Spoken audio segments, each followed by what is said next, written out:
Um vídeo pra você explicando quando o alto-falante ficar com esse som. Um som meio estranho, parece que tá queimando, fica rouco, ele para de tocar, tem hora. Vou mostrar pra você onde é o defeito. O defeito normalmente é essa cor do alhozinho deles aqui, ó. Vou aumentar o som pra você ter mais noção, ó. Mas tem que tá queimando, ó.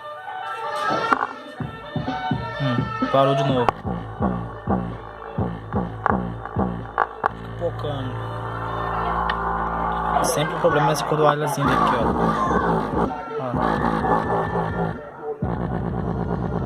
Já mudou o alto-falante, ó. Só uma dicasinha, quem gostou deixa um likezinho e se inscreve no canal.